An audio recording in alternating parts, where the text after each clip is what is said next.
Exodus chapter 16. The whole Israelite community set out from Elim and came to the desert of Sin, which is between Elim and Sinai, on the 15th day of the second month after they had come out of Egypt. In the desert, the whole community grumbled against Moses and Aaron. The Israelites said to them, "If only we had died by the Lord's hand in Egypt. There we sat around pots of meat and ate all the food we wanted. But you've brought us out into this desert to starve this entire assembly to death." Then the Lord said to Moses, "I will rain down bread from heaven for you. The people are to go out each day and gather enough for that day. In this way, I will test them and see whether they will follow my instructions. On the 6th day, they are to prepare what they bring in, and that is to be twice as much as they gather on the other days." So Moses and Aaron said to all the Israelites, "In the evening you will know that it was the Lord who brought you out of Egypt, and in the morning you will see the glory of the Lord, because he has heard your grumbling against him. Who are we that you should grumble against us?" Moses also said, "You will know that it was the Lord when he gives you meat to eat in the evening and all the bread you want in the morning, because he has heard your grumbling against him. Who are we? You're not grumbling against us, but against the Lord." Then Moses told Aaron, "Say to the entire Israelite community, 'Come before the Lord, for he has heard your grumbling.'" While Aaron was speaking to the whole Israelite community, they looked toward the desert, and there was the glory of the Lord appearing in the cloud. The Lord said to Moses, "I've heard the grumbling of the Israelites. Tell them, at twilight you will eat meat, and in the morning you will be filled with bread. Then you will know that I am the Lord your God." That evening quail came and covered the camp, and in the morning there was a layer of dew around the camp. When the dew was gone, thin flakes like frost on the ground appeared on the desert floor. When the Israelites saw it, they said to each other, "What is it?" For they did not know what it was. Moses said to them, "It is the bread the Lord has given you to eat. This is what the Lord has commanded. Each one is to gather as much as he needs.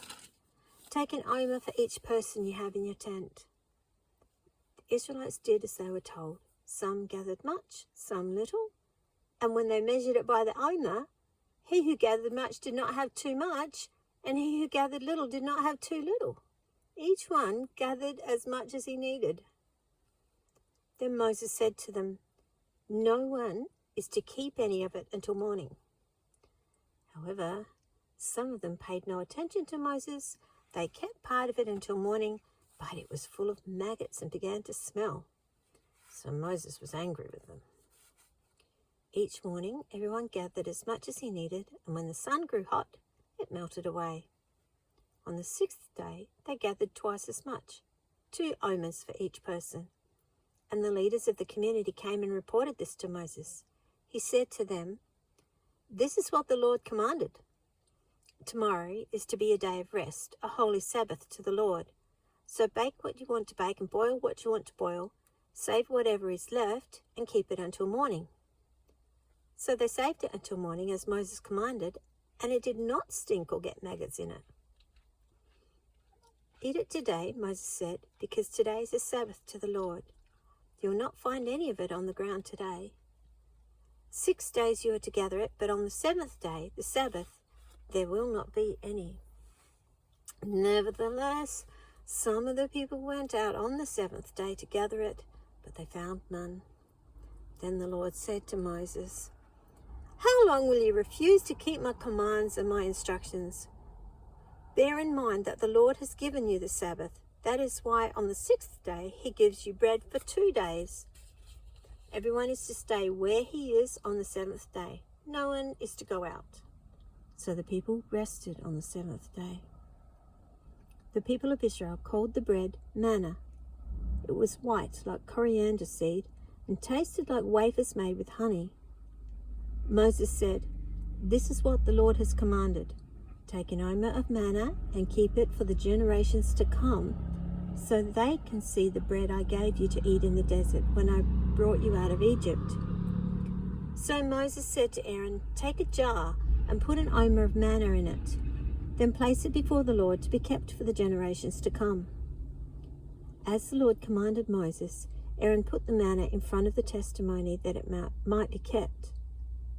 The Israelites ate manna 40 years until they came to a land that was settled. They ate manna until they reached the border of Canaan. An omer is 1/10 of an ephah.